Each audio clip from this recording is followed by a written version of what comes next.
Hello दोस्तों, Hindi audio book knowledge में आपका स्वागत है। और माइंडसेट बुक के तीसरे अध्याय योग्यता और उपलब्धि की सच्चाई में, अगर इससे पहले के 2 अध्याय आपने नहीं सुने तो भी सुन लें, जिनका लिंक आपको नीचे डिस्क्रिप्शन बॉक्स में मिल जाएगा। तो चलिए दोस्तों, शुरू करते हैं। अपने मन में थॉमस एडिसन का स्पष्ट चित्र देखने की कोशिश करें। इस बारे में सोचें कि वे कहाँ हैं और क्या कर रहे हैं। क्या वे अकेले हैं? मैंने लोगों से पूछा और उन्होंने हमेशा इस तरह की बातें कहीं। वे अपनी वर्कशॉप में मशीनों से घिरे हुए हैं। वे फोनोग्राफ पर काम कर रहे हैं, चीज़ों को आजमा रहे हैं। वे सफल हो जाते हैं। क्या वे अकेले हैं? हाँ, वे ये सारा काम अकेले ही कर रहे हैं, क्योंकि सिर्फ वही जानते हैं कि वे किस लक्ष्य की दिशा में काम कर रहे हैं। वे न्यू जर्सी में हैं। वे एक प्रयोगशाला जैसे कमरे में एक सफ़ेद कोट पहने खड़े हैं। वे बिजली के बल्ब के ऊपर झुके हुए हैं। अचानक वे कामयाब हो जाते हैं। क्या वे अकेले हैं? हाँ, वे एकांत प्रिय इंसान हैं। वे एकांत प्रिय इंसान हैं जिन्हें अपने दम पर प्रयोग करना पसंद है। वास्तविकता में एडिसन काफी अलग किस्म के इंसान थे, जो काफी अलग तरीके से काम करते थे। एडिसन एकाकी या एकांत प्रिय नहीं थे। बिजली के बल्ब के आविष्कार के समय उनके पास 30 सहयोगी थे, जिनमें अच्छी तरह प्रशिक्षित वैज्ञानिक शामिल थे, जो कारपोरेट फंडिंग वाली आधुनिक प्रयोगशाला में अक्सर चौबीसों घंटे काम करते थे। यह अचानक नहीं हुआ। बिजली का बल्ब उस एकाकी पल का प्रतीक बन चुका है, जब प्रतिभाशाली समाधान अचानक टपक पड़ता है। लेकिन लेकिन वहां आविष्कार का कोई अकेला पल नहीं था। वास्तव में बिजली का बल्ब एक आविष्कार नहीं था, बल्कि समय साध्य आविष्कारों का एक पूरा नेटवर्क था, जिसमें से प्रत्येक में एक या अधिक रसायन शास्त्रियों, गणितज्ञों, भौतिक शास्त्रियों, इंजीनियरों और कांच के बल्ब बनाने वालों की आवश्यकता थी। एडिसन कोई नादान सुधारक या असंसारिक बुद्धिजीवी नहीं थे। मेनलो पार्क के जादूगर एक चतुर उद्यमी थे, जो अपने आविष्कारों की वाणिज्यिक संभावनाओं के बारे में पूरी तरह जागरूक थे। वे यह भी जानते थे कि प्रेस को कैसे अपने वश में करना है। कई बार तो किसी चीज के आविष्कार के रूप में दूसरों को सिर्फ इसलिए हरा देते थे क्योंकि वे जानते थे कि अपना प्रचार कैसे करना है। हाँ, वे जीनियस थे, लेकिन वे हमेशा जीनियस नहीं थे। उनकी जीवनी लिखने वाले पॉल इजराइल सारी उपलब्ध जानकारी की छानबीन करने के बाद यह सोचते हैं कि वे अपने समय और स्थान के कमोबेश सामान्य लड़के थे। छोटे टॉम की रुचि प्रयोगों और मशीनी चीजों में थी, शायद ज्यादातर छोटे लड़कों से ज्यादा उत्साह से। लेकिन मशीनें और प्रौद्योगिकी तो हर सामान्य मध्य पश्चिमी अमेरिकी लड़के के अनुभव का हिस्सा थी। उन्हें जिस चीज ने अंततः सबसे अलग किया, वे थे उनकी मानसिकता और प्रेरणा। वे हमेशा उत्सुक, प्रयोगशील लड़के ही बने रहे, जो नई चुनौतियों की तलाश करता रहता था। जब बाकी युवा समाज में अपनी अपनी भूमिका निभाने लगे, उसके काफी बाद भी वे एक शहर से दूसरे शहर तक रेल से यात्रा करते रहे और टेलीग्राफी के बारे में हर वह चीज सीखते रहे जो वे सीख सकते थे। अनवरत स्वशिक्षा तथा आविष्कार के जरिए वे टेलीग्राफर्स की सीढ़ी पर ऊपर चढ़ते रहे, और बाद में उनकी पत्नियों को इस बात से काफी निराशा हुई। उनका स्वार्थिक प्रेम स्व सुधार और आविष्कार ही बना रहा, लेकिन केवल अपने क्षेत्र में। योग्यता और उपलब्धि के बारे में कई भ्रांतियां फैली हुई हैं, खासतौर पर एकाकी प्रतिभाशाली व्यक्ति के अचानक आश्चर्यजनक चीजें उत्पन्न करने के बारे में। लेकिन डार्विन की अमर कृति द ओरिजिन ऑफ स्पीशीज के सृजन के लिए वर्षों तक सामूहिक श्रम किया गया। सहकर्मियों तथा मार्गदर्शकों के साथ सैकड़ों विचार विमर्श किए गए, बहुत से शुरुआती ड्राफ्ट लिखे गए, और लगभग आधा जीवन समर्पित होने के बाद ही यह पूरी हो पाई। मोजार्ट ने 10 साल से ज़्यादा समय तक मेहनत की, तब कहीं जाकर वे ऐसी कृति की रचना कर पाए जिसकी हम आज प्रशंसा करते हैं। इसके पहले उनकी कृतियां उतनी मौलिक या रोचक नहीं थीं। वास्तव में वे दूसरे संगीत रचनाकारों से लिए गए और इकट्ठे किए हुए टुकड़े होती थीं। यह अध्याय उपलब्धि के वास्तविक घटकों के बारे में बताता है। इसमें यह बताया गया है कि कुछ लोग अपेक्षा से कम क्यों हासिल करते हैं और कुछ लोग अपेक्षा से ज़्यादा क्यों हासिल करते हैं। मानसिकता और स्कूली उपलब्धि। आइए हम मोजार्ट और डार्विन के आकाशीय क्षेत्र से नीचे उतरकर जमीनी हकीकत पर नज़र डालते हैं और यह देखते हैं कि मानसिकताएं असली जीवन में उपलब्धि का निर्माण किस तरह करती हैं। यह मज़ेदार है, लेकिन विकासवादी मानसिकता वाले किसी विद्यार्थी को पलवित होते देखकर मैं जितनी ज़्यादा प्रभावित हुई हूँ उतनी मोजार्ट और डार्विन की तमाम कहानियों से भी नहीं हुई हूँ। शायद इसलिए क्योंकि यह आपके और मेरे बारे में ज़्यादा है, इस बारे में कि हमारे साथ क्या हुआ और आज हम जहाँ हैं वहाँ क्यों हैं, और बच्चों तथा उनकी क्षमताओं के बारे में। जब विद्यार्थियों ने जूनियर हाई स्कूल में प्रवेश लिया तो हमने उनकी मानसिकता का मापन किया।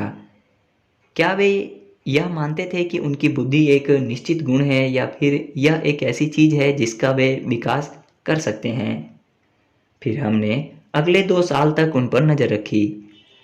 जूनियर हाई में प्रवेश कई विद्यार्थियों के लिए भारी चुनौती का समय होता है।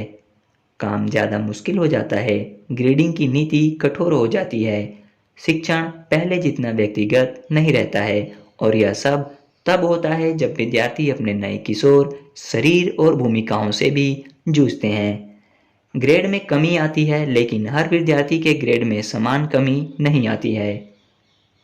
नहीं, हमारे अध्ययन में सिर्फ निश्चित मानसिकता वाले विद्यार्थियों में ही यह कमी नजर आई।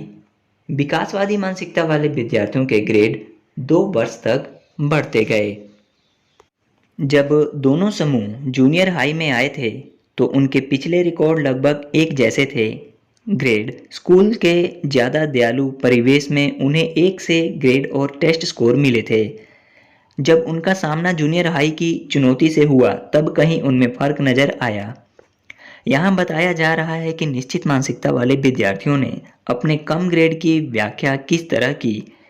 कई ने अपनी योग्यताओं को कोसा, मैं सबसे मूर्ख हूँ या मैं गणित में डिब्बा हूँ, और कई ने किसी दूसरे को दोष देकर इन भावनाओं को छिपाया। गणित का शिक्षक मोटा पहलवान है और अंग्रेजी की टीचर कामचोर थुलथुल है जिसके मोटे कूल्हे हैं, क्योंकि शिक्षक नशे में रहता है। समस्या के ये रोचक विश्लेषण भावी सफलता का नक्शा प्रदान नहीं करते हैं। जब आसन असफलता का जोखिम सामने खड़ा था तो विकासवादी मानसिकता वाले विद्यार्थियों की प्रतिक्रिया भिन्न थी। उन्होंने सीखने के अपने संसाधनों को गतिशील किया। उन्होंने हमें बताया कि वे भी कई बार भारी दबाव महसूस करते थे, लेकिन उनकी रणनीति यह थी कि वे मेहनत करें और हर जरूरी काम करें। वे जॉन डेंजिक जैसे थे। यह कौन है? जॉर्ज डेंजिक बर्कले में गणित का स्नातक विद्यार्थी था। एक दिन हमेशा की तरह वह अपनी गणित की कक्षा में देर से पहुंचा और जल्दी ही उसने ब्लैक बोर्ड पर लिखी होमवर्क की 2 समस्याओं को उतार लिया। बाद में जब वह घर पर उन समस्याओं से जूझा तो उसे वे बहुत मुश्किल लगीं और कई दिनों की कड़ी मेहनत के बाद ही वह उन्हें सुलझा पाया। बाद में पता चला कि वे दरअसल होमवर्क की समस्याएं थी ही नहीं, वे तो गणित की 2 मशहूर समस्याएं थीं जो अब तक कभी नहीं सुलझी थीं।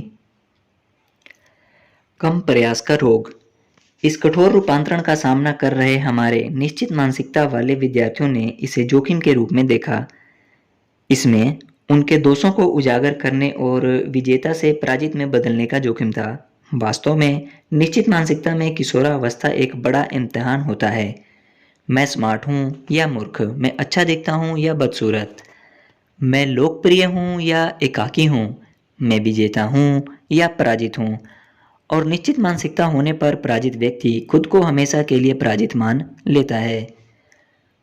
कोई हैरानी नहीं है कि कई किशोर अपने संसाधनों का इस्तेमाल सीखने के लिए नहीं, बल्कि अपने अहम की रक्षा के लिए करने लगते हैं। और इसका एक तरीका है अपने शिक्षकों का चित्रात्मक वर्णन करने के अलावा कोशिश नहीं करना। यही यहीं पर नादिया सैरलोनो सोनेनबर्ग जैसे कुछ सबसे प्रतिभाशाली विद्यार्थी मेहनत छोड़ देते हैं।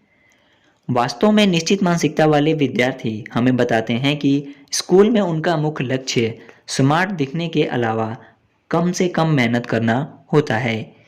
वे इस तरह के कथनों से पूरे दिल से सहमत होते हैं, जैसे स्कूल में मेरा मुख्य लक्ष्य ज़्यादा से ज़्यादा आसान चीज़ों को करना है ताकि मुझे ज़्यादा कड़ी मेहनत नहीं करनी पड़े।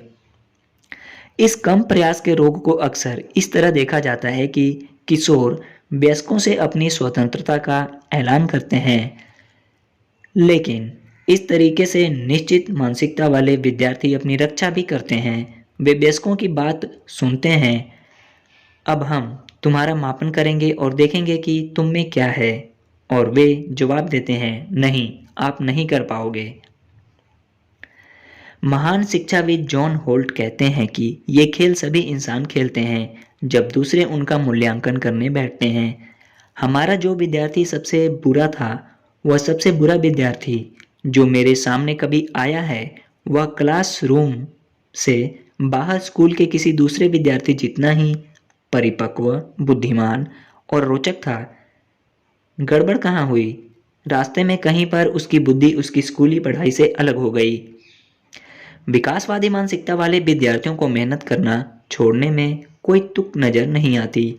उनके लिए किशोरावस्था अवसर का समय है, नए विषय सीखने का समय, यह पता लगाने का समय कि उन्हें क्या पसंद है और ये भविष्य में क्या बनना चाहते हैं। बाद में मैं उस प्रोजेक्ट का वर्णन करूंगी जिसमें हमने जूनियर हाई विद्यार्थियों को विकासवादी मानसिकता सिखाई। मैं आपको इस समय बस इतना बताना चाहती हूँ कि यह मानसिकता सीखने के बाद उनकी मेहनत का बांध टूट गया। एक दिन हम विद्यार्थियों के एक नए समूह को विकासवादी मानसिकता सिखा रहे थे। अचानक जिम्मी, जो समूह में सबसे कम मेहनत करने वाला और सबसे कम रुचि लेने वाला लड़का था, ने अपनी आंखों में आंसू भरकर ऊपर देखा और बोला, आपका मतलब है कि यह जरूरी नहीं है कि मैं मूर्ख ही बना रहूं। उस दिन से उसने मेहनत शुरू कर दी। अपना होमवर्क करने के लिए उसने देर रात तक जागना शुरू कर दिया, जिसकी जहमत वह पहले कभी नहीं उठाता था। वह अपने असाइनमेंट जल्दी जमा करने लगा ताकि उसे फीडबैक मिल सके और वह उन्हें दोबारा सुधार सके। अब उसे विश्वास हो गया था कि कड़ी मेहनत आपको कमज़ोर नहीं बनाती, बल्कि यह तो आपको ज़्यादा स्मार्ट बनाती है। आपके मस्तिष्क को खोजना। मेरे एक करीबी मित्र ने मुझे कुछ समय पहले उसकी लिखी एक काव्यात्मक कथा दी, जिससे मुझे जिम्मी और उसकी क्षमता के उजागर होने की याद आ गई।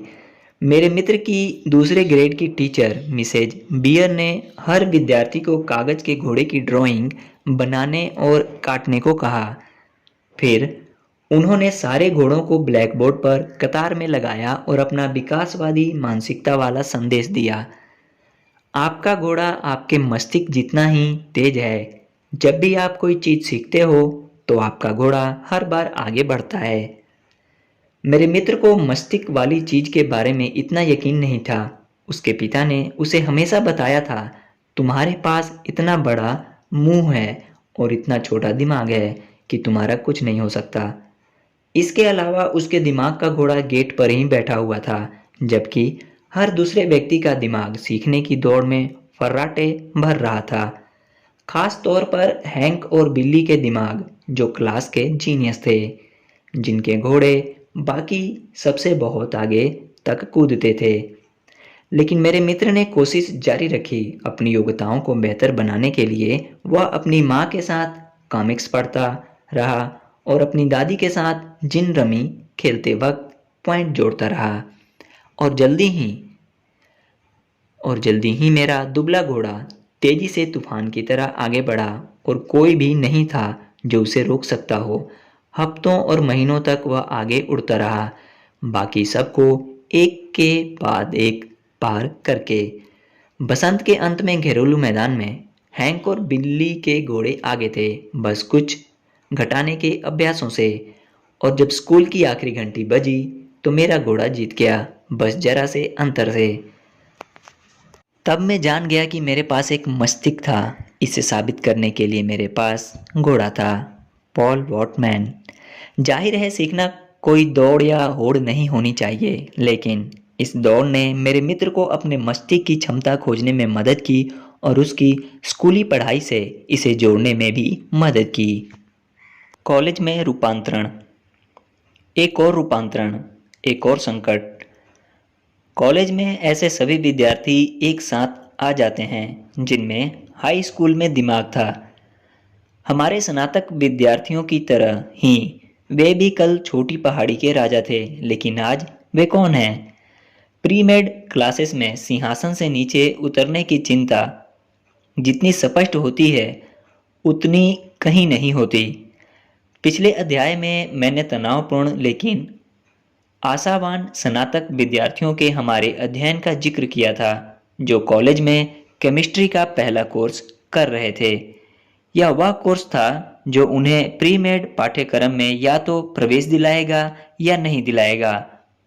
और यह मशहूर है कि विद्यार्थी इस कोर्स में ज़्यादा अच्छा प्रदर्शन करने के लिए लगभग किसी भी सीमा तक जाने को तैयार रहते हैं। सेमेस्टर की शुरुआत में हमने विद्यार्थियों की मानसिकताओं का मापन किया और फिर पूरे कोर्स के दौरान उन पर नजर रखी, उनके ग्रेड देखे और उनसे उनके अध्ययन की रणनीतियों के बारे में पूछा। एक बार फिर हमने पाया कि विकासवादी मानसिकता वाले विद्यार्थियों ने पाठ्यक्रम में ज्यादा अच्छे ग्रेड हासिल किए। अगर किसी खास टेस्ट में उनका प्रदर्शन खराब रहा तो भी अगले टेस्टों में उन्होंने ज़्यादा अच्छा प्रदर्शन किया। दूसरी तरफ जब किसी टेस्ट में निश्चित मानसिकता वाले विद्यार्थियों का प्रदर्शन खराब रहा तो अक्सर बाद में भी उनके प्रदर्शन में कोई सुधार नहीं हुआ। इस कोर्स में हर एक ने अध्ययन किया, लेकिन अध्ययन करने के भी बहुत से तरीके होते हैं। कई विद्यार्थियों ने इस तरह पढ़ाई की, उन्होंने पाठ्य पुस्तक को पढ़ा और अपने क्लास नोट्स पढ़े। अगर सामग्री मुश्किल थी तो उन्होंने उसे दोबारा पढ़ा, या वे हर चीज को वैक्यूम क्लीनर की तरह रटने की कोशिश करते थे। निश्चित मानसिकता वाले विद्यार्थियों ने इसी तरह अध्ययन किया। अगर टेस्ट में उनका प्रदर्शन खराब रहा तो वे इस नतीजे पर पहुंचे कि उनमें रसायन शास्त्र की योग्यता नहीं थी।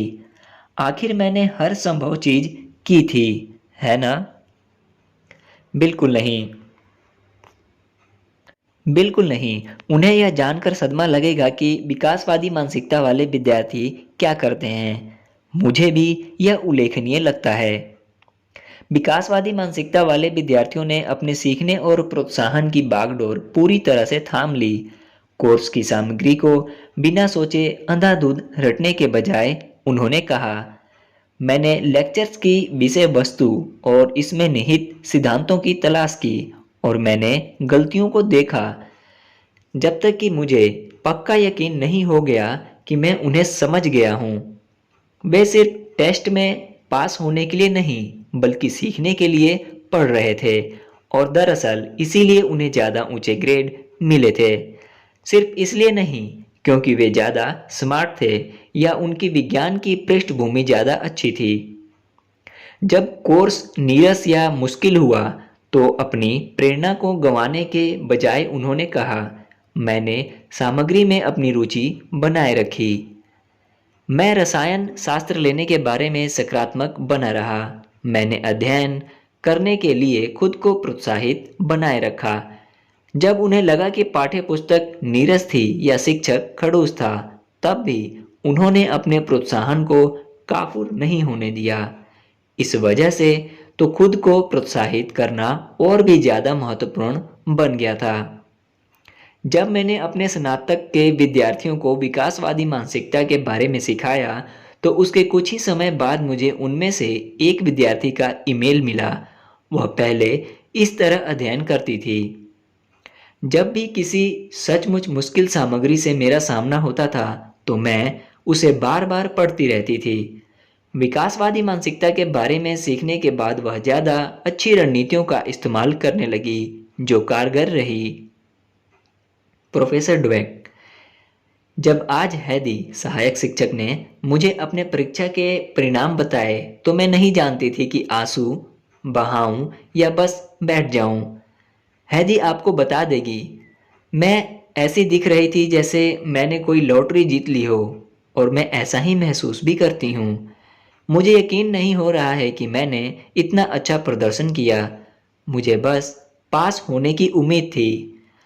आपने मुझे जो प्रोत्साहन दिया है वह जीवन भर मेरे बहुत काम आएगा।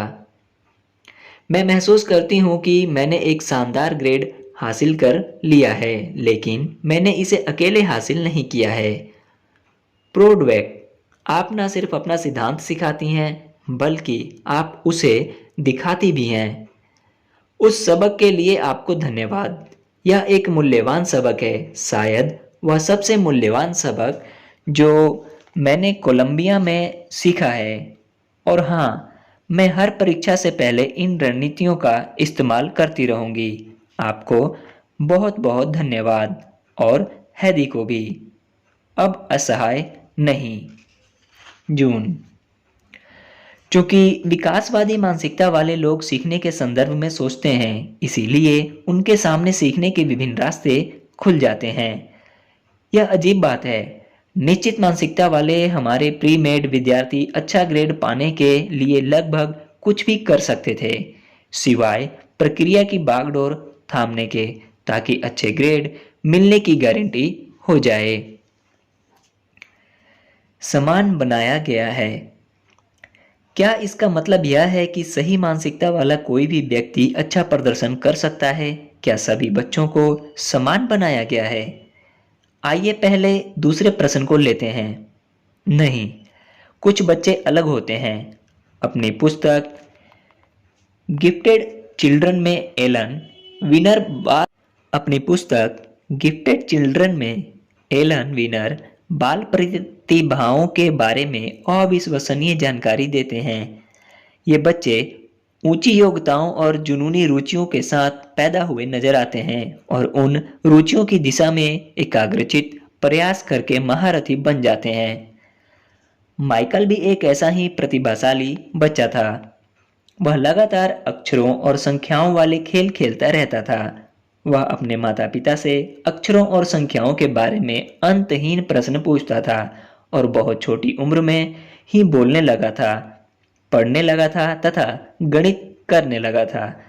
10 महीने की उम्र में वह साइन बोर्ड से शब्द पढ़कर सुपरमार्केट में लोगों को हैरान कर देता था। हर कोई यह मानता था कि उसकी माँ किसी तरह के इशारे से उससे चीजें करा रही थी। उसके पिता कहते हैं कि 3 साल की उम्र में वह न सिर्फ अलजेब्रा कर रहा था बल्कि अलजेब्रा के नियम भी खोज रहा था और साबित कर रहा था। हर दिन जब उसके पिता ऑफिस से घर लौटते थे तो माइकल उन्हें गणित की पुस्तकों की ओर खींच लेता था और कहता था, डैडी आओ थोड़ा काम करते हैं। हो सकता है कि माइकल ने एक विशेष योग्यता के साथ शुरुआत की हो, लेकिन मेरे लिए सबसे असाधारण चीज यह है कि वह सीखने और चुनौतियों से बेहद प्रेम करता था। उसके माता पिता उसे उसकी मेहनती गतिविधियों से दूर नहीं खींच पाते थे। यही हर बाल प्रतिभा के बारे में सच है। अक्सर लोगों को यह यकीन होता है कि प्रतिभा अपने आप में योग्यता होती है, लेकिन जो चीज इसे पोषण देती है वह है सतत अंतहीन उत्सुकता व चुनौतियों की तलाश। यह योग्यता है या मानसिकता? क्या मोजार्ट की सफलता के पीछे सांगीतिक योग्यता थी, या यह तथ्य था कि उन्होंने तब तक मेहनत की जब तक कि उनके हाथ विकृत नहीं हो गए? क्या डार्विन की सफलता के पीछे उनकी वैज्ञानिक योग्यता थी, या यह तथ्य था कि बचपन से ही वे नमूनों को बिना रुके इकट्ठा करते रहते थे? हम बाल प्रतिभाएं हों या ना हों, हम सभी में ऐसी रुचियां होती हैं जो योग्यताओं में पल्लवित हो सकती हैं। बचपन में मैं लोगों के प्रति मनमोहित थी, खासतौर पर वयस्कों के प्रति।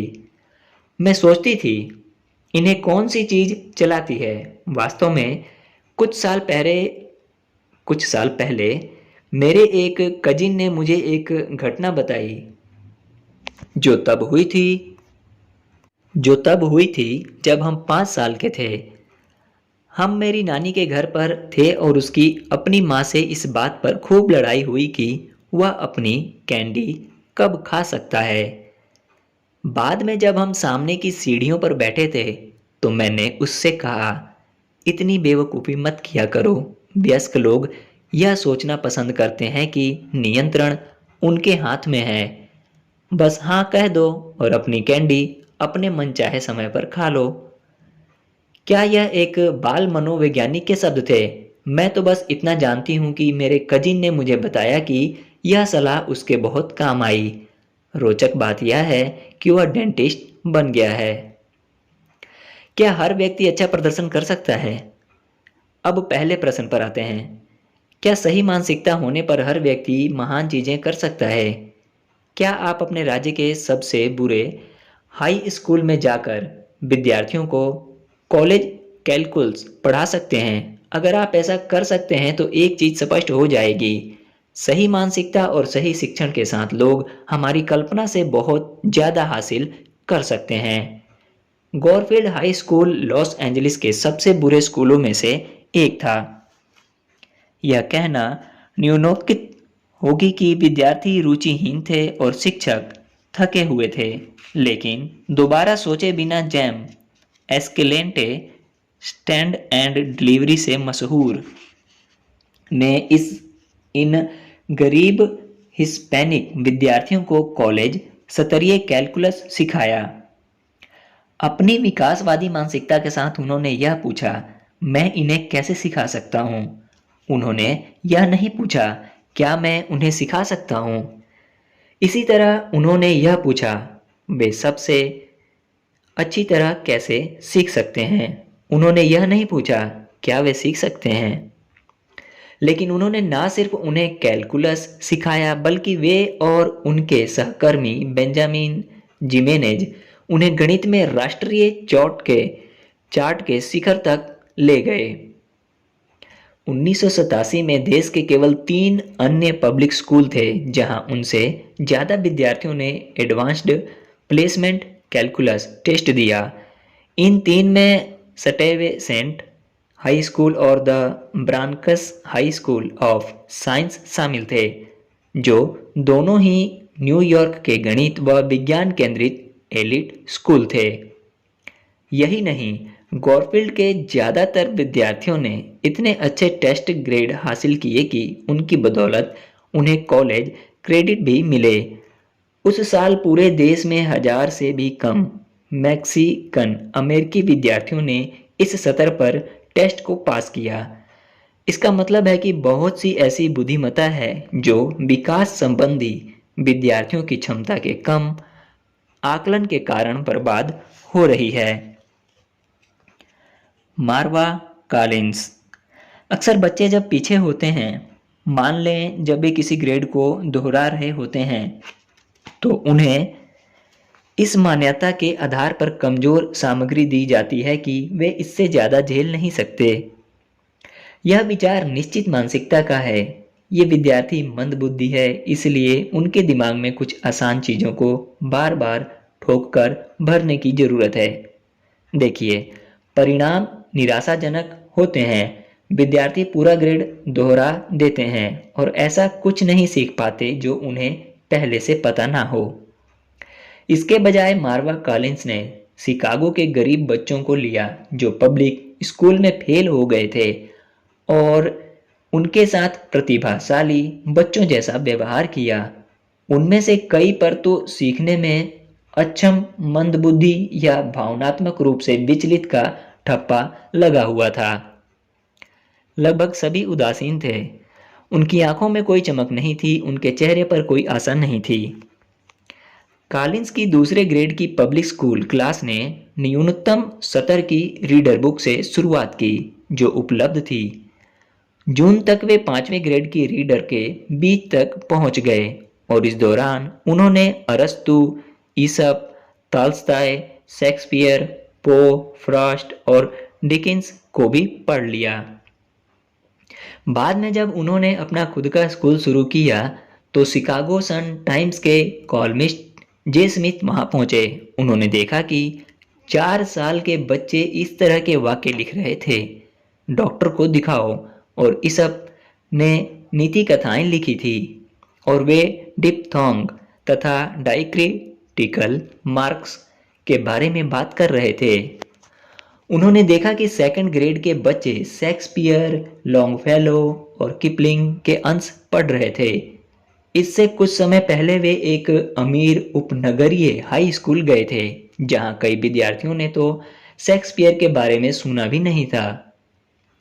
कॉलिंस के एक विद्यार्थी ने कहा, आपका मतलब है अमीर हाई स्कूल के बच्चे यह नहीं जानते थे कि शेक्सपियर का जन्म 1564 में हुआ था और उनकी मृत्यु 1616 में हुई थी।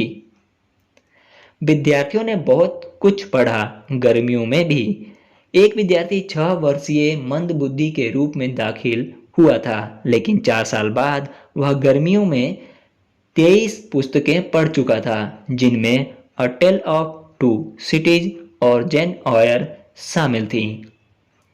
विद्यार्थी गहराई से और विचारपूर्वक पढ़ते थे। जब 3-4 साल के बच्चे डेडेल्स और इकेरस के बारे में पढ़ रहे थे तो 4 साल के एक बच्चे ने कहा, मिसेज कॉलिंस, अगर हम सीखते नहीं हैं और कड़ी मेहनत नहीं करते हैं तो हम इकैरियन उड़ान भरेंगे जो हमें कहीं नहीं ले जाएगी। मैकबेथ पर गर्मागर्म बहस आम थी। अल्फ्रेड बाइनेट को विश्वास था कि आप किसी के मस्तिष्क की गुणवत्ता को बदल सकते हैं। स्पष्ट रूप से आप ऐसा कर सकते हैं, चाहे आप इन बच्चों का मापन ज्ञान की व्यापकता से करें या मानक परीक्षणों में उनके प्रदर्शन से। उनके मस्तिष्क का रूपांतरण हो चुका था। मशहूर शिक्षण शोधकर्ता बेंजामिन ब्लूम ने 120 असाधारण सफल लोगों का अध्ययन किया। वे कंसर्ट पियानो वादक थे, मूर्तिकार थे, ओलंपिक तैराक थे, विश्व स्तरीय टेनिस खिलाड़ी थे, गणितज्ञ थे और शोध न्यूरोलॉजिस्ट थे। इनमें से ज्यादातर बचपन में खास उल्लेखनीय नहीं थे और उन्होंने गंभीर प्रशिक्षण के शुरू होने से पहले स्पष्ट प्रतिभा नहीं दिखाई थी। शुरुआती किशोरावस्था तक भी आप आमतौर पर उनकी विद्यमान योग्यता के आधार पर उनकी भावी उपलब्धि की भविष्यवाणी नहीं कर सकते थे। केवल उनका निरंतर प्रोत्साहन और समर्पण, साथ ही उनका समर्थनकारी नेटवर्क उन्हें शिखर तक ले गया। ब्लूम का निष्कर्ष है, अमेरिका और दूसरे देशों में मैंने 40 साल तक स्कूल में सीखने पर गहन शोध किया है और मेरा मुख्य निष्कर्ष यह है, संसार में एक व्यक्ति जो भी सीख सकता है उसे लगभग सभी व्यक्ति सीख सकते हैं, बशर्ते उसे सीखने की उचित पूर्व और वर्तमान परिस्थितियां दी जाएं। वे उन 2-3% बच्चों को नहीं गिन रहे हैं जिनके सामने गंभीर बाधाएं हैं और वे दूसरे छोर पर उन शीर्ष 1-2% बच्चों को 1-2% बच्चों को नहीं गिन रहे हैं जिनमें माइकल जैसे बच्चे शामिल हैं। वे बाकी हर व्यक्ति को गिन रहे हैं। योग्यता के स्तर और निगरानी। लेकिन क्या विद्यार्थियों को किसी कारणवश योग्यता के अलग अलग सत्रों में श्रेणीबद्ध नहीं किया जाता है? क्या उनके टेस्ट के स्कोर और अतीत की उपलब्धि ने यह नहीं दिखा दिया है कि उनकी योग्यता क्या है? याद रखें, टेस्ट स्कोर और उपलब्धि के पैमाने आपको बताते हैं कि कोई विद्यार्थी कहाँ है, लेकिन वे आपको यह नहीं बताते कि कोई विद्यार्थी अंततः कहाँ पहुंच सकता है। जर्मनी के शोधकर्ता फाल्को राइनबर्ग ने विभिन्न मानसिकता वाले स्कूली शिक्षकों का अध्ययन किया। कुछ शिक्षकों की निश्चित मानसिकता थी, उन्हें यह विश्वास था कि उपलब्धि के अलग अलग सत्रों के साथ उनकी कक्षा में दाखिल होने वाले विद्यार्थी गहराई से और स्थायी रूप से भिन्न थे। मेरे अनुभव में विद्यार्थियों की ज्यादातर उपलब्धि साल भर में एक सी बनी रहती है। यदि मैं विद्यार्थियों की बुद्धिमत्ता जानता हूं तो मैं उनके स्कूली करियर की काफी अच्छी भविष्यवाणी कर सकता हूं। शिक्षक के रूप में मेरा विद्यार्थियों की बौद्धिक योग्यता पर कोई प्रभाव नहीं पड़ता है। छठे ग्रेड की मेरी टीचर मिसेज विल्सन की तरह ही ये शिक्षक भी निश्चित मानसिकता सिखाते थे और उसी का अभ्यास करते थे। उनके क्लासरूम में जो विद्यार्थी ऊंची योग्यता वाले समूह में साल शुरू करते थे वे अंत में भी वहीं रहते थे, और जो कम योग्यता वाले समूह में साल शुरू करते थे उनका साल वहीं खत्म होता था। लेकिन कुछ शिक्षक विकासवादी मानसिकता सिखाते थे और उसका अभ्यास करते थे। वे इस विचार पर केंद्रित होते थे कि सभी बच्चे अपनी योग्यताओं का विकास कर सकते हैं, और उनकी कक्षाओं में एक अजीब चीज होती थी। यह मायने नहीं रखता था कि विद्यार्थियों ने ज़्यादा योग्यता वाले समूह में शुरुआत की या कम योग्यता वाले समूह में। दोनों ही समूह साल के अंत में काफी ऊपर पहुंच जाते थे। इन निष्कर्षों को देखना एक शक्तिशाली अनुभव है। समूह की भिन्नताएं उन शिक्षकों के मार्गदर्शन तले गायब हो जाती थीं जो बेहतरी के लिए सिखाते थे, क्योंकि इन शिक्षकों ने कम योग्यता वाले विद्यार्थियों तक पहुंचने का तरीका खोज लिया था। शिक्षक विकास की मानसिकता का अभ्यास कैसे करें, यह बाद वाले एक अध्याय का विषय है, लेकिन यहाँ इस बात का सार है कि मशहूर शिक्षक मार्वा कॉलिंस ने यह कैसे किया। क्लास के पहले दिन वे दूसरे ग्रेड वाले फ्रेडी के पास गई जो स्कूल का हिस्सा ही नहीं बनना चाहता था। चलो मेरे गुलाब, उन्होंने अपने हाथों में उसका चेहरा भरते हुए कहा, हमें मेहनत करनी है, तुम कुर्सी पर बैठे बैठे स्मार्ट नहीं बन सकते। मैं वादा करती हूँ तुम यह कर लोगे और तुम सफल हो जाओगे।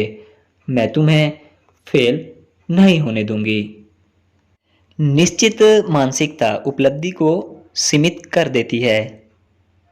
यह लोगों के मन में बाधक विचार भर देती है जिनकी वजह से वे मेहनत से कतराते हैं और वे सीखने की कमजोर रणनीतियों का सहारा लेते हैं। यही नहीं, इसकी वजह से वे दूसरे लोगों को सहयोगियों के बजाय न्यायाधीश या आलोचक समझने लगते हैं, चाहे हम डार्विन की बात करें या कॉलेज के विद्यार्थियों की। महत्वपूर्ण उपलब्धियों को हासिल करने के लिए स्पष्ट, एकाग्र और पूरे प्रयास के अलावा रणनीतियों से भरे अथाह संदूक की जरूरत होती है, साथ ही सीखने वाले सहयोगियों की भी। विकासवादी मानसिकता लोगों को यही देती है और इसीलिए यह उनकी योग्यताओं के विकास में सहायता करती है तथा सफल होती है। क्या कलात्मक योग्यता एक प्रतिभा है? यह व्यापक विश्वास है कि बुद्धिमान लोग पैदा होते हैं, बनते नहीं हैं। लेकिन इसके विपरीत, जब हम इस बारे में सचमुच सोचते हैं तो यह विश्वास करना इतना मुश्किल नहीं होता कि लोग अपनी बौद्धिक योग्यताओं का विकास कर सकते हैं। बुद्धि बहुआयामी होती है। आप शाब्दिक योग्यताओं या गणितज्ञ वैज्ञानिक योग्यताओं या तार्किक सोच की योग्यताओं आदि का विकास कर सकते हैं, लेकिन जब बात कलात्मक योग्यता की आती है तो यह ईश्वर प्रदत्त प्रतिभा जैसी ज्यादा दिखती है। मिसाल के तौर पर, लोग नैसर्गिक रूप से खराब या अच्छी ड्राइंग बनाते नजर आते हैं। मेरा भी यही विश्वास था। हालांकि मेरे कुछ मित्र बिना किसी कोशिश और प्रशिक्षण के सुंदर ड्राइंग बना लेते थे, लेकिन मेरी ड्राइंग योग्यता शुरुआती ग्रेड स्कूल में ही थम गई, चाहे मैं कितनी ही कोशिश करूं। मेरे प्रयास आदिकालीन और निराशाजनक होते थे। मैं बाकी मायनों में कलात्मक हूँ। मैं डिजाइन कर सकती हूँ, मैं रंगों के मामले में बेहतरीन हूँ, मेरे पास सृजन का एक सूक्ष्म एहसास भी है। इसके अलावा मेरी आंखों और हाथों का समन्वय भी बहुत बढ़िया है। फिर मैं ड्राइंग क्यों नहीं कर सकती थी? मेरे पास इसकी प्रतिभा ही नहीं होगी। मुझे स्वीकार करना होगा कि इससे मुझे ज़्यादा दिक्कत नहीं होती थी। देखिए, ड्राइंग करने के कितने मौके आते हैं। मैंने एक शाम को यह पाया जब मैं एक मनमोहक व्यक्ति की डिनर अतिथि बनी। वे एक ज़्यादा बड़े मनोचिकित्सक थे जो यहूदियों के सर्वनाश से बच निकले थे। चेकोस्लोवाकिया में 10 साल की उम्र में एक दिन जब वे और उनका छोटा भाई स्कूल से घर लौटे तो उनके माता पिता जा चुके थे। उन्हें पकड़ लिया गया था। वे बस इतना जानते थे कि इंग्लैंड में उनके एक अंकल रहते थे। इसी जानकारी के सहारे दोनों लड़के किसी तरह लंदन पहुंचे और उन्हें खोज लिया। कुछ साल बाद अपनी उम्र के बारे में झूठ बोलकर मेरे मेजबान रॉयल एयर फोर्स में शामिल हुए और युद्ध में ब्रिटेन की तरफ से लड़े। जब वे घायल थे तो उन्होंने अपनी नर्स से शादी कर ली, मेडिकल स्कूल गए और अमेरिका में एक कमाऊ प्रैक्टिस कायम कर ली। इस दौरान उनकी उल्लुओं में गहरी रुचि हो गई। वे सोचते थे कि उनमें बहुत सारे प्रशंसनीय गुण होते हैं और वे खुद को उल्लू जैसा सोचना पसंद करते थे। उल्लुओं की कई मूर्तियां उनके घर में सजी हुई थीं। इसके अलावा उनके यहाँ एक उल्लू अतिथि पुस्तिका भी थी। यह पता चला कि जब भी वे किसी को पहली मुलाकात में बहुत पसंद करते थे तो वे उससे उल्लू की ड्राइंग बनाने और अतिथि पुस्तिका में उनसे कुछ लिखने को कहते थे। जब उन्होंने यह पुस्तक मेरी ओर बढ़ाई और इसका महत्व बताया तो मैंने सम्मानित और आतंकित दोनों ही महसूस किया। ज़्यादातर आतंकित, और भी ज़्यादा इसलिए क्योंकि मेरी कृति पुस्तक के बीच में कहीं दफन नहीं होने वाली थी, बल्कि बिल्कुल आखिरी पेज को अलंकृत करने वाली थी। मैं अपनी उलझन की गहनता या अपनी कलाकृति की कमजोर गुणवत्ता के बारे में ज़्यादा नहीं बताऊंगी, हालांकि दोनों ही दर्दनाक रूप से स्पष्ट थे। मैं यह कहानी आश्चर्य और खुशी की भूमिका के रूप में बता रही हूँ, जो मुझे तब महसूस हुआ जब मैंने drawing on the right side of the brain को पढ़ा। उन लोगों के पहले और बाद वाले स्वचित्र थे जिन्होंने लेखिका बेटी एडवर्ड्स का ड्राइंग का एक संक्षिप्त कोर्स किया था। यानी ये स्वचित्र विद्यार्थियों ने खुद कोर्स शुरू करते समय और 5 दिन का कोर्स पूरा करने के बाद बनाए थे। क्या वे आश्चर्यजनक नहीं हैं? शुरुआत में तो ये लोग ऐसे नहीं दिख रहे थे मानो उनमें ज्यादा कलात्मक योग्यता हो। उनके ज्यादातर चित्र देखकर मुझे मेरा उल्लू याद आ गया। लेकिन कुछ ही दिनों बाद हर व्यक्ति सचमुच ड्राइंग करने में माहिर नजर आने लगा और एडवर्ड्स कसम खाती हैं कि यह एक सामान्य समूह है। यह असंभव नजर आता है। एडवर्ड्स सहमत हैं कि ज़्यादातर लोग ड्राइंग को एक जादुई योग्यता मानते हैं जो सिर्फ चुनिंदा चंद लोगों के पास होती है और केवल चुनिंदा लोग ही इसे कभी हासिल कर सकते हैं। लेकिन ऐसा इसलिए है क्योंकि लोग ड्राइंग के घटकों जिन्हें सीखा जा सकता है को नहीं समझते हैं। वे बताती हैं कि वे मूलतः ड्राइंग की नहीं बल्कि देखने की योग्यताएं हैं। वे किनारों, स्थानों, संबंधों, प्रकाश और छायाओं तथा संपूर्ण को अनुभूत करने की योग्यताएं हैं। ड्राइंग के लिए हमें हर घटक की योग्यता को सीखने और फिर सभी घटकों को एक प्रक्रिया में सम्मिश्रित करना सीखने की आवश्यकता होती है। कुछ लोग स्वाभाविक रूप से इन योग्यताओं को ग्रहण कर लेते हैं, जबकि बाकी लोगों को उन्हें सीखने और सबको सम्मिश्रित करने के लिए मेहनत करनी होती है। लेकिन जैसा हम बाद वाले स्वचित्रों से देख सकते हैं, यह काम हर व्यक्ति कर सकता है सीखने के बाद। इसका मतलब यह है कुछ लोग इसे शून्य या बहुत कम प्रशिक्षण से कर सकते हैं। इसका यह मतलब नहीं है कि बाकी लोग प्रशिक्षण के बाद यह नहीं कर सकते, और कई बार तो इसे बगैर प्रशिक्षण वाले लोगों से भी ज़्यादा अच्छी तरह नहीं कर सकते।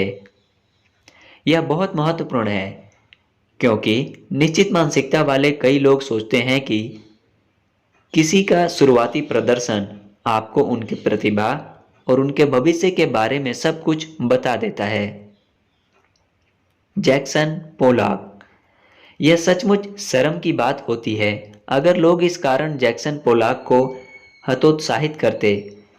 विशेषज्ञ मानते हैं कि पोलाक के पास कला की बहुत कम नैसर्गिक प्रतिभा थी, और जब आप उनके शुरुआती चित्रों को देखते हैं तो यह साफ नज़र भी आता है। वे इस बारे में भी सहमत हैं कि वे 20वीं सदी के महानतम अमेरिकी चित्रकारों में से एक बने और उन्होंने आधुनिक चित्रकला में क्रांति कर दी। वे बिंदु ए से बिंदु बी तक कैसे पहुंचे? पूरे संसार में मशहूर कोरियोग्राफर और डांसर टवाइला थार्प ने एक पुस्तक द क्रिएटिव हैबिट लिखी थी। जैसा आप शीर्षक से अंदाजा लगा सकते हैं, उनका तर्क है कि सृजनात्मकता प्रेरणा का जादुई कार्य नहीं है, यह तो कड़ी मेहनत और समर्पण का परिणाम है। मोजार्ट के लिए भी अमेडेयुस फिल्म याद है, इसमें दिखाया गया था कि मोजार्ट आसानी से एक के बाद एक मास्टरपीस देते जा रहे थे, जबकि उनके प्रतिद्वंदी सैलियरी ईर्ष्या के मारे मरे जा रहे थे। देखिए, थार्प ने उस फिल्म पर काम किया और वे कहती हैं बकवास। कोई भी नैसर्गिक प्रतिभाशाली लोग नहीं होते हैं, समर्पण ही है जो जैक्सन पोलाक को बिंदु ए से बिंदु बी तक ले गया। पोलाक शिद्दत से चित्रकार बनना चाहते थे, इससे उन्हें प्रेम था। वे चित्रकला के बारे में सारे समय सोचते रहते थे और वे यह काम सारे समय करते रहते थे। चूंकि वे इतना ज़्यादा उत्साही थे, इसीलिए दूसरों ने उन्हें गंभीरता से लिया और उन्हें मार्गदर्शन दिया। नतीजा यह हुआ कि वे उन सारी चीज़ों में माहिर हो गए जिनमें महारत हासिल करना जरूरी था, और वे आश्चर्यजनक रूप से मौलिक कृतियां उत्पन्न करने लगे।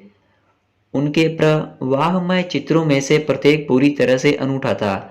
इन चित्रों ने उन्हें अपने अवचेतन मन से चित्र बनाने और भावनाओं के बहुत व्यापक दायरे को संप्रेषित करने की अनुमति दी। कुछ साल पहले मुझे न्यूयॉर्क के the museum of modern art में इन चित्रों की प्रदर्शनी देखने का सौभाग्य मिला। मैं हर कृति की शक्ति और सौंदर्य से चकित रह गई। क्या कोई भी कुछ भी कर सकता है? मुझे सचमुच नहीं पता। बहरहाल, मैं सोचती हूँ कि हम इस वक्त इस बात पर सहमत हो सकते हैं कि जितना दिखता है, लोग उससे बहुत ज़्यादा कर सकते हैं। प्रशंसा और सकारात्मक लेबल का खतरा। यदि लोगों में हासिल करने की इतनी ज़्यादा क्षमता होती है, तो वे अपनी क्षमता में विश्वास कैसे हासिल कर सकते हैं? हम उन्हें यह विश्वास कैसे दे सकते हैं जिसकी ज़रूरत उन्हें इसका पीछा करने के लिए होती है? उनकी योग्यता की प्रशंसा करना कैसा रहेगा कि उनमें वह सब है जिसकी ज़रूरत है?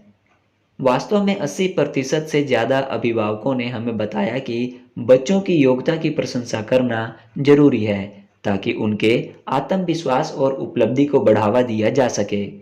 देखिए, इसमें बहुत समझदारी नजर आती है, लेकिन फिर हम चिंता करने लगे। हमने इस बारे में सोचा कि निश्चित मानसिकता वाले लोग पहले से ही अपनी योग्यता पर बहुत ज़्यादा ध्यान केंद्रित करते हैं। क्या यह काफ़ी है? क्या यह अच्छा दिखेगा? कहीं लोगों की योग्यता की प्रशंसा करने से वे इस पर और ज़्यादा ध्यान केंद्रित तो नहीं करने लगेंगे? क्या इससे वे यह नहीं समझेंगे कि हम इसे महत्व देते हैं? और इससे भी बदतर कि हम उनके प्रदर्शन से उनकी गहरी निहित योग्यता को समझ सकते हैं। क्या यह उन्हें निश्चित मानसिकता सिखाना नहीं है? एडम ग्यूटेल को सांगीतिक थिएटर का राजकुमार और तारणहार कहा गया है। वे रिचर्ड रॉजर्स के पोते थे जिन्होंने ओक्लाहोमा तथा कैराउजल जैसी अमर रचनाओं के लिए संगीत लिखा था। ग्यूटेल की मां अपने बेटे की प्रतिभा का बखान करते नहीं थकती। बाकी हर व्यक्ति भी प्रतिभा वहां पर है और यह बहुत ज्यादा है। द न्यूयॉर्क टाइम्स की एक समीक्षा में प्रशंसा की गई थी। प्रश्न यह है कि क्या इस तरह की प्रशंसा लोगों को प्रोत्साहित करती है? शोध की बेहतरीन बात यह है कि आप इस तरह के प्रश्न पूछ सकते हैं और फिर उनके जवाब मालूम कर सकते हैं। इसीलिए हमने सैकड़ों विद्यार्थियों पर अध्ययन किया, ज्यादातर उन पर जो किशोरावस्था की शुरुआत में थे। पहले हमने हर विद्यार्थी को गैर शाब्दिक आईक्यू टेस्ट से 10 अच्छी समस्याओं का समूह दिया। जब उन्होंने इन पर ज्यादातर अच्छा प्रदर्शन किया तो उनका काम पूरा होने पर हमने उनकी प्रशंसा की। हमने कुछ विद्यार्थियों की योग्यता की प्रशंसा की। हमने उन्हें बताया, वाह, तुमने 8 सही कर ली, यह सचमुच अच्छा स्कोर है, तुम इसमें प्रतिभाशाली लगते हो। वे एडम ग्यूटेल की आप बहुत प्रतिभाशाली हैं वाली स्थिति में थे। हमने बाकी विद्यार्थियों के प्रयास की सराहना की। वाह, आपने 8 सवाल सही कर लिए, यह सचमुच अच्छा स्कोर है, आपने सचमुच कड़ी मेहनत की होगी। उन्हें यह महसूस नहीं कराया कि उनमें कोई विशेष प्रतिभा थी। उनकी प्रशंसा तो वह मेहनत करने के लिए की गई थी जिसकी आवश्यकता सफल होने के लिए होती है। दोनों ही समूह शुरुआत में एकदम समान थे, लेकिन प्रशंसा के ठीक बाद उनमें फर्क आने लगा, जैसा हमें डर था। योग्यता की प्रशंसा ने विद्यार्थियों को निश्चित मानसिकता में धक्का दिया और उन्होंने इसके सारे संकेत भी दिखाए। जब हमने उन्हें विकल्प दिया तो उन्होंने एक चुनौतीपूर्ण नए काम को अस्वीकार कर दिया जिससे वे सीख सकते थे। वे कोई ऐसी चीज नहीं करना चाहते थे जिससे उनके दोष उजागर हों और उनकी प्रतिभा पर प्रश्न चिन्ह लगे। जब ग्यूटेल 13 साल के थे तो वे मेट्रोपॉलिटन ओपेरा, ब्रॉडकास्ट और Amol and the night visitors की टीवी फिल्म में धूम मचाने के लिए पूरी तरह तैयार दिख रहे थे। वे सिर झुकाकर बाहर निकल आए और बोले कि उनकी आवाज खराब हो गई थी। मैंने एक तरह से नाटक किया कि मेरा आवाज बदल रही थी। डैश, मैं दबाव नहीं झेलना चाहता था। इसके विपरीत जब विद्यार्थियों के प्रयास के लिए उनकी प्रशंसा की गई तो उनमें से 90% चुनौतीपूर्ण नया काम चाहते थे जिससे वे सीख सकें। फिर हमने विद्यार्थियों को कुछ मुश्किल नई समस्याएं दी जिन पर उन्होंने ज़्यादा अच्छा प्रदर्शन नहीं किया। योग्यता वाले बच्चे अब यह सोचने लगे कि वे कतई स्मार्ट नहीं हैं। यदि सफलता का मतलब यह था कि वे बुद्धिमान हैं तो फिर सफलता से कमतर होने का मतलब यह है कि उनमें बुद्धि कम है। ग्यूटेल यही बात कहते हैं, मेरे परिवार में अच्छे होने का मतलब असफल होना है। बहुत अच्छे होना भी असफल होना है, केवल महान बनना ही असफल ना कराने वाली एकमात्र चीज है। प्रयास वाले बच्चों ने मुश्किल का मतलब बस यही समझा, ज्यादा प्रयास करो या नई रणनीतियां आजमाओ। उन्होंने इसे असफलता के रूप में नहीं देखा और यह नहीं सोचा कि यह उनकी बुद्धिमत्ता पर प्रश्न चिन्ह था। समस्याओं के बारे में विद्यार्थियों के आनंद की क्या स्थिति थी? सफल होने के बाद हर व्यक्ति को समस्याएं अच्छी लगती थी, लेकिन मुश्किल समस्याओं के बाद योग्यता वाले यानी निश्चित मानसिकता वाले विद्यार्थियों ने कहा कि यह अब मजेदार नहीं था। यह मजेदार हो भी नहीं सकता जब आपकी शोहरत का दावा यानी आपकी विशेष प्रतिभा का दावा खतरे में हो। यहाँ एडम ग्यूटेल की बात सुने, काश मैं आनंद ले सकता, चैन से रह सकता और महान व्यक्ति की क्षमता की कोई जिम्मेदारी मुझ पर न होती। हमारे अध्ययन वाले बच्चों की तरह ही प्रतिभा का बोझ उनके आनंद का गला दबा रहा था। जिन विद्यार्थियों की सराहना उनके प्रयास के लिए की गई थी वे अब भी समस्याओं से प्रेम करते थे और उनमें से कई ने तो कहा कि मुश्किल समस्याएं सबसे मजेदार थीं। फिर हमने विद्यार्थियों के प्रदर्शन पर निगाह डाली। जिन विद्यार्थियों की प्रशंसा उनकी योग्यता के लिए की गई थी, मुश्किल अनुभव के बाद उनका प्रदर्शन गिर गया। तब भी जब हमने उन्हें कुछ ज्यादा आसान समस्याएं दी, उनकी योग्यता में उनका विश्वास चला गया था। इसीलिए वे शुरुआत से भी बुरा प्रदर्शन कर रहे थे। जिन विद्यार्थियों की प्रशंसा उनके प्रयास के लिए की गई थी, वे लगातार ज्यादा बेहतर प्रदर्शन करते रहे। उन्होंने कठिन समस्याओं का इस्तेमाल करके अपनी योग्यताओं को निखार लिया था। इसीलिए जब उन्हें ज्यादा आसान समस्याएं दी गईं, तो वे काफी आगे थे। चूंकि यह एक तरह का आईक्यू टेस्ट था, इसीलिए आप यह कह सकते हैं कि योग्यता की प्रशंसा करने से विद्यार्थियों के आईक्यू पॉइंट कम हो गए और उनके प्रयास की प्रशंसा करने से वे बढ़ गए। ग्यूटेल सफल नहीं हो रहे थे। वे व्यग्रता के शिकार थे और अंगुलियां चबाने की वजह से वे रक्त रंजित हो गई थीं। साक्षात्कार लेने वाले ने कहा, उनके एक साथ 1 मिनट रहे। उनके साथ 1 मिनट रहे। केवल 1 ही मिनट काफी है और व्यग्रता के पीछे दहशत की तस्वीर दिखने लगती है। ग्यूटेल गंभीर, बारंबार उत्पन्न होने वाली नशे की समस्याओं से भी जूझ रहे थे। शक्तिशाली बनाने के बजाय प्रतिभा ने उनके मन में डर और शंका भर दी थी। अपनी प्रतिभा को साकार करने के बजाय इस प्रतिभाशाली संगीतकार ने अपना ज्यादातर जीवन इससे दूर भागने में बिताया। एक चीज आशा बांधती है, उनका यह पहचानना कि उनके जीवन की अपनी दिशा है जो दूसरे लोगों और उनकी प्रतिभा के बारे में दूसरों के दृष्टिकोण से संचालित नहीं होती है। एक रात उन्होंने अपने दादाजी के बारे में सपना देखा। मैं उन्हें लेकर लिफ्ट तक जा रहा था।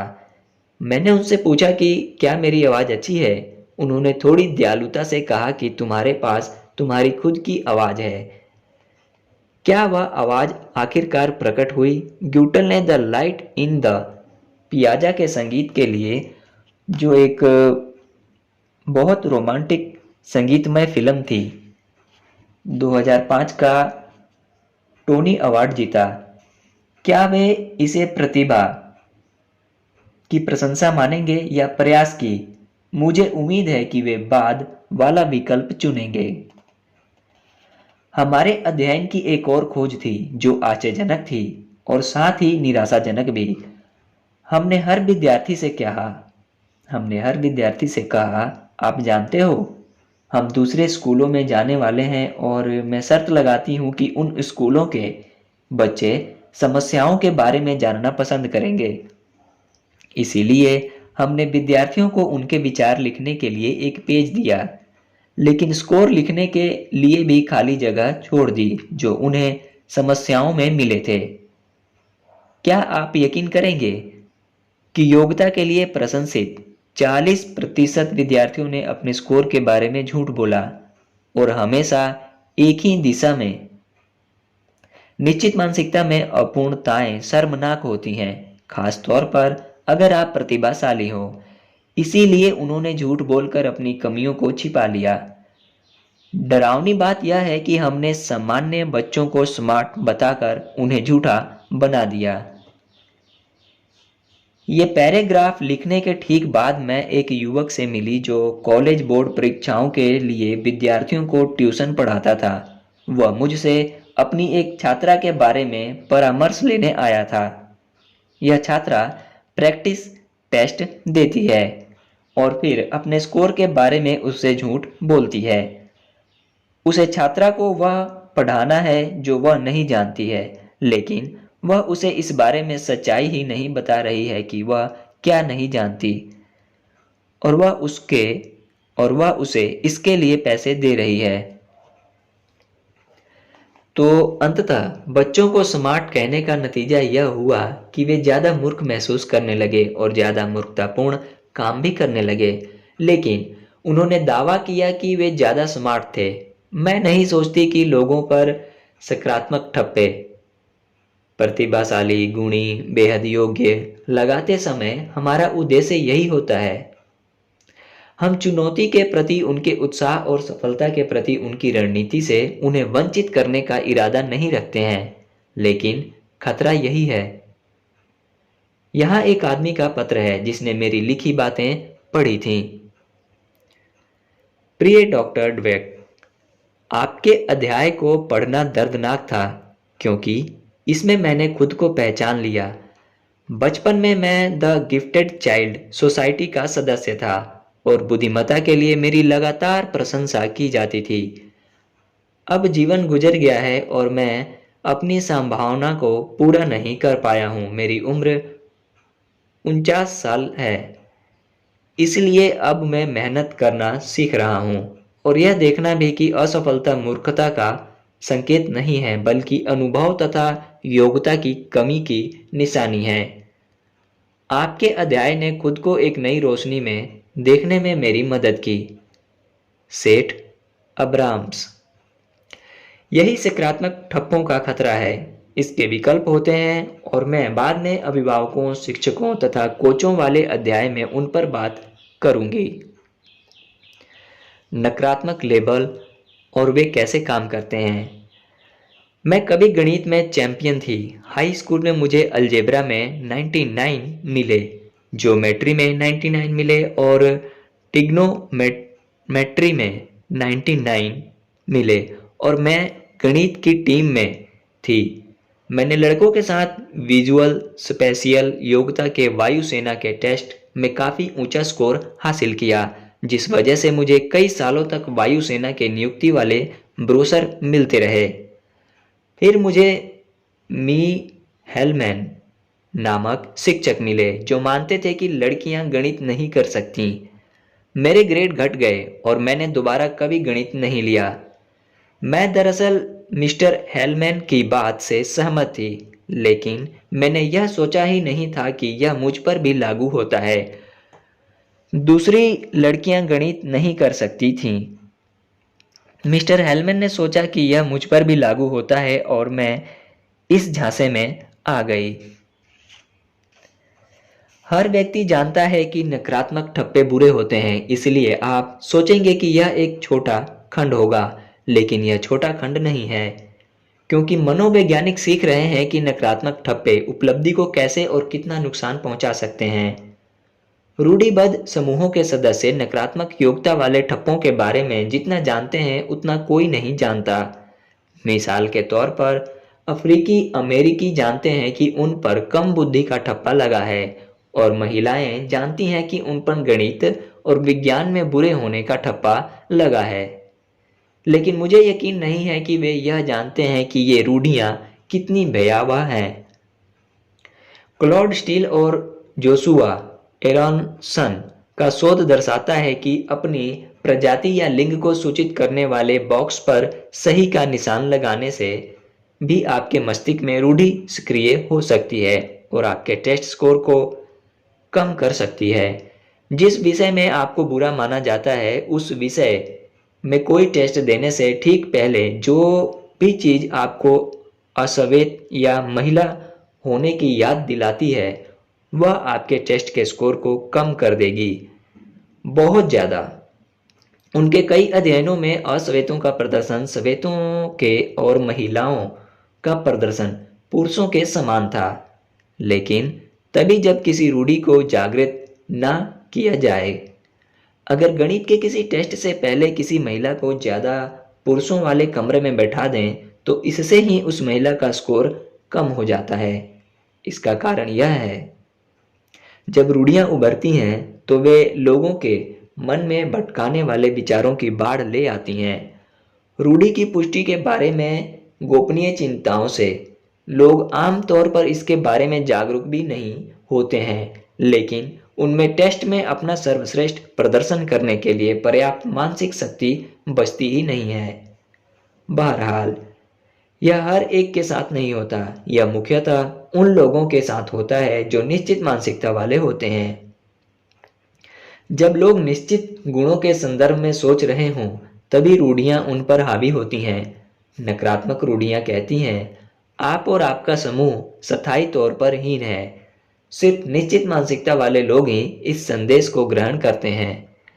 इसीलिए निश्चित मानसिकता में सकारात्मक और नकारात्मक दोनों तरह के ठप्पे आपके दिमाग के साथ खिलवाड़ कर सकते हैं। जब आप पर एक सकारात्मक ठप्पा लगाया जाता है तो आप इसे खोने से डरते हैं, और जब आप पर नकारात्मक ठप्पा लगाया जाता है तो आप डरते हैं कि आप कहीं ऐसे ही तो नहीं हैं।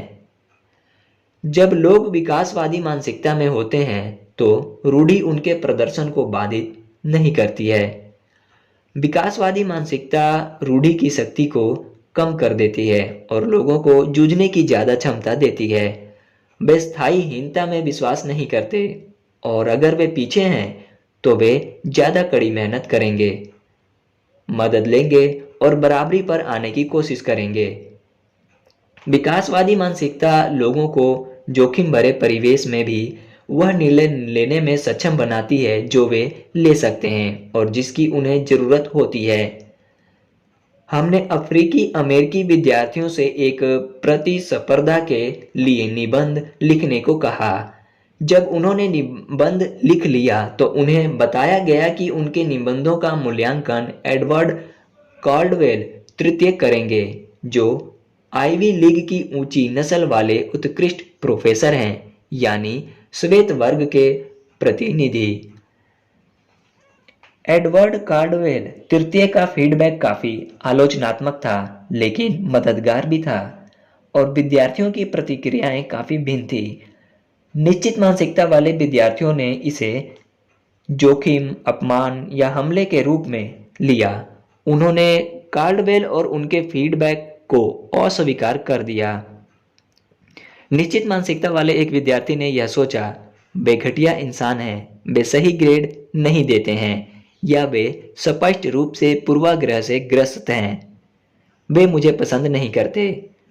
दूसरे ने कहा, वे बस घमंडी आदमी हैं, ऐसा लगता है कि वे किसी भी चीज की तलाश कर रहे थे जिससे काम को कलंकित किया जाए।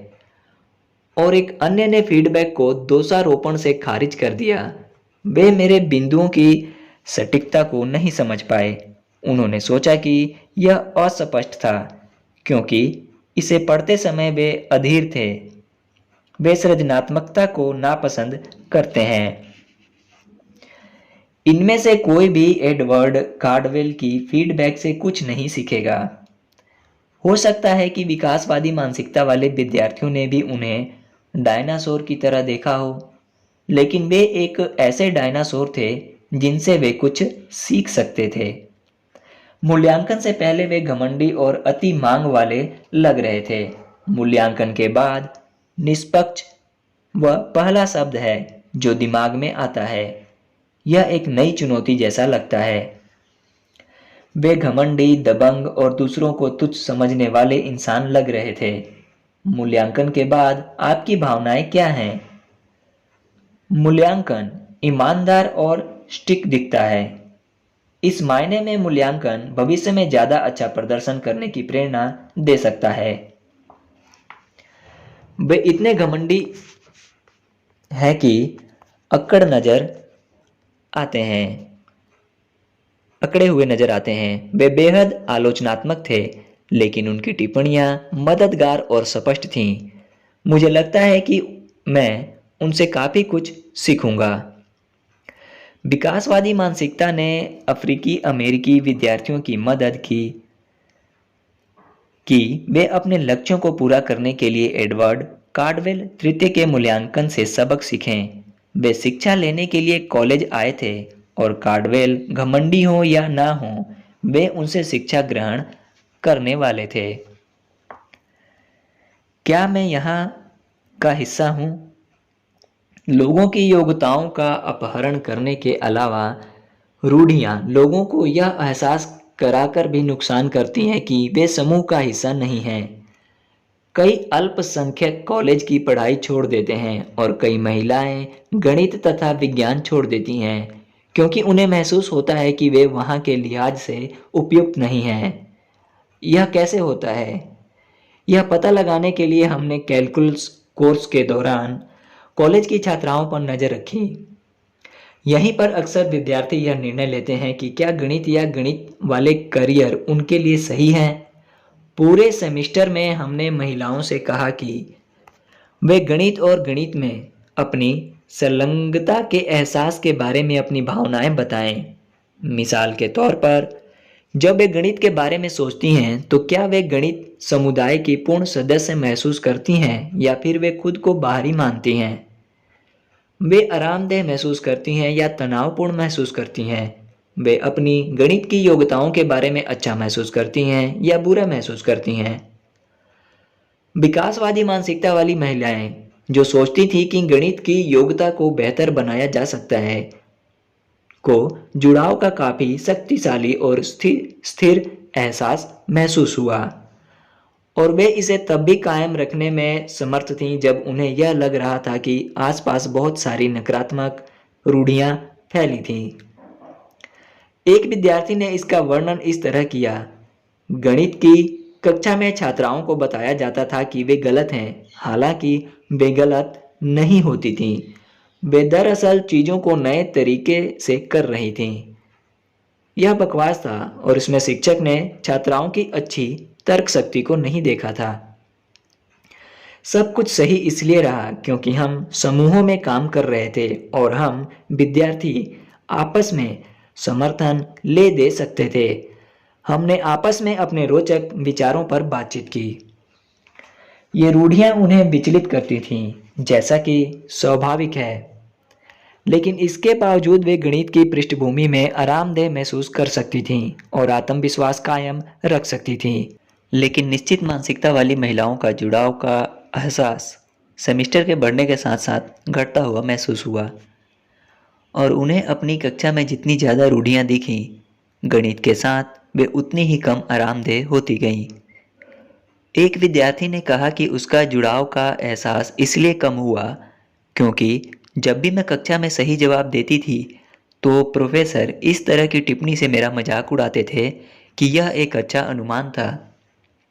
कम योग्यता की रूढ़ी उनके भीतर घुसने में कामयाब हो गई।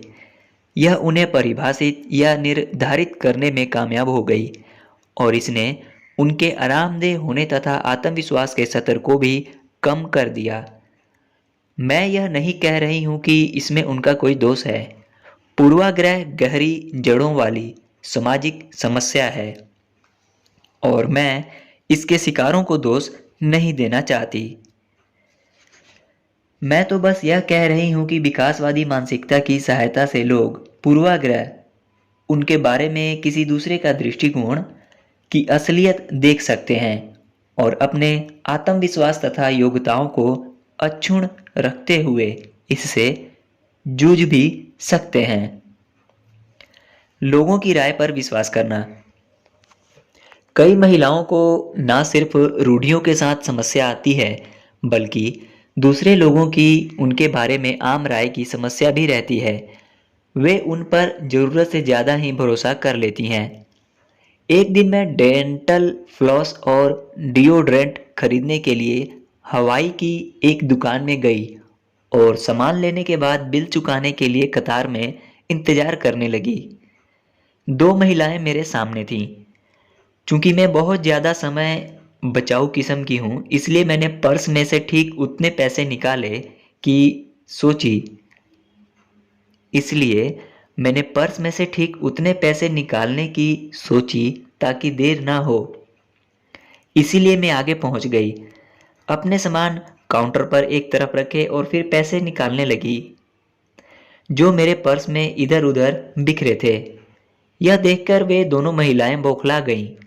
मैंने उन्हें बताया कि मैं किसी तरह से उनसे पहले बिल नहीं चुकाऊंगी, मैं तो बस अपनी तैयारी कर रही हूँ।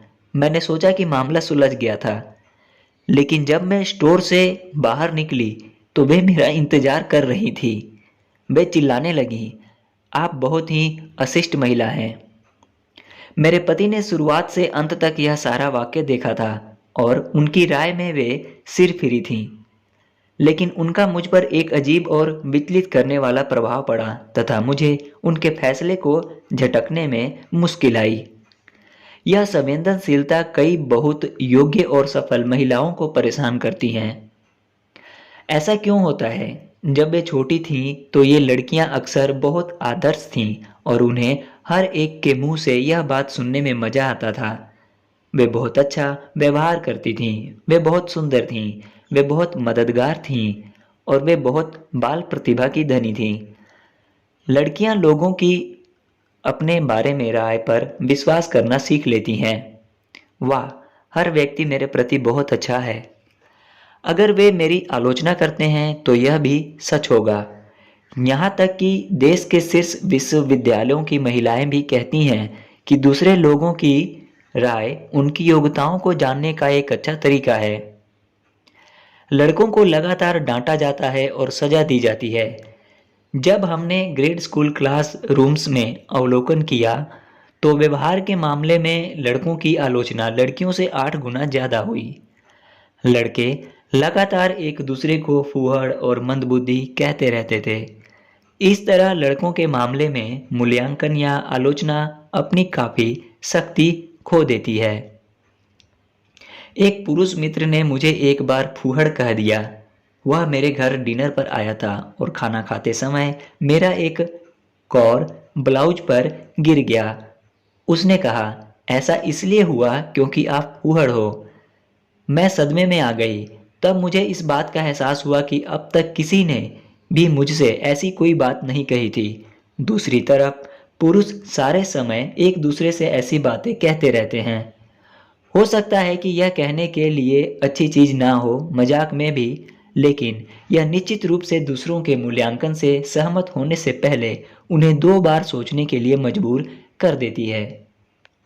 जब महिलाएं सफलता के शिखर पर पहुंच जाती हैं, तब भी दूसरे लोगों के नजरिए उन्हें परेशान कर सकते हैं।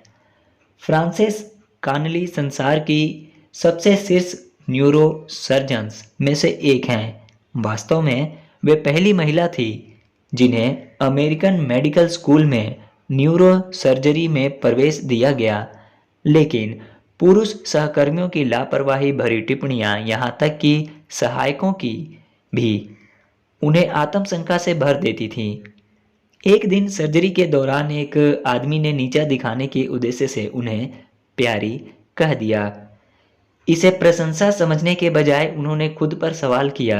उन्होंने सोचा, क्या कोई प्यारी, खास तौर पर यह प्यारी, इतनी अच्छी और प्रतिभाशाली है कि यह ऑपरेशन कर सकती है?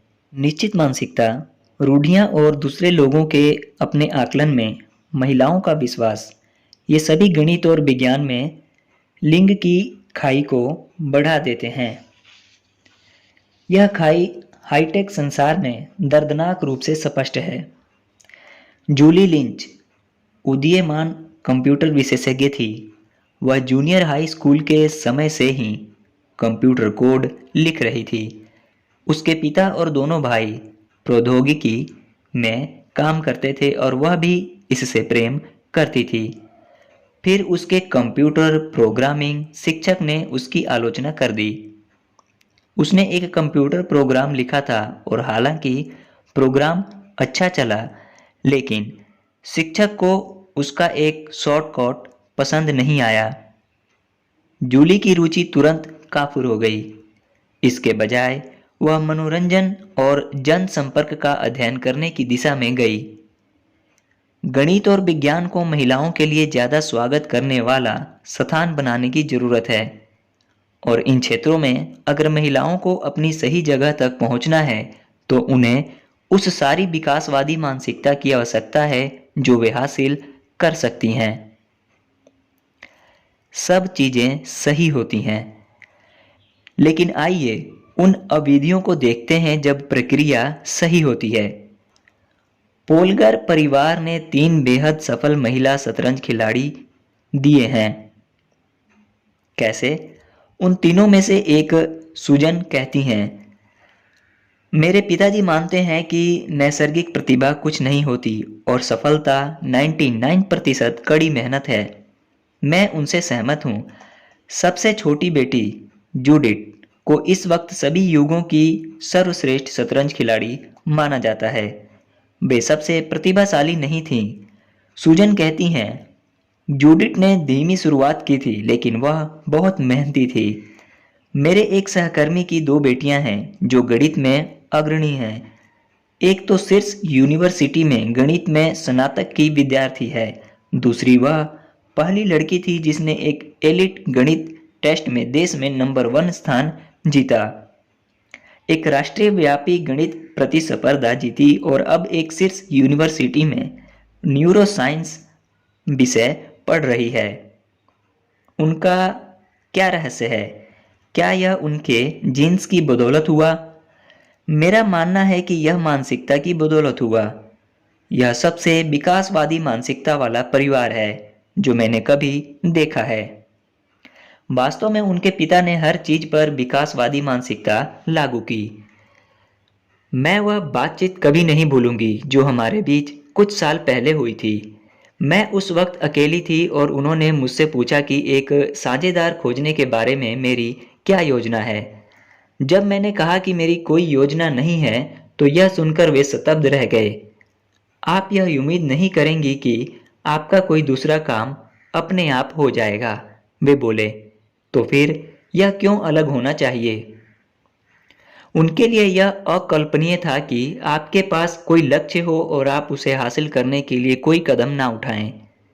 संक्षेप में, विकासवादी मानसिकता लोगों को उनके मस्तिष्क का पूरा इस्तेमाल और विकास करने की अनुमति देती है, नकारात्मक ठप्पों के लक्ष्य होने वाले लोगों को भी। उनके दिमाग सीमित करने वाले विचारों, जुड़ाव ना होने के एहसास और इस विश्वास से नहीं भरे होते कि दूसरे लोग उन्हें निर्धारित कर सकते हैं। अपनी मानसिकता का विकास करें। अपने नायक के बारे में सोचें।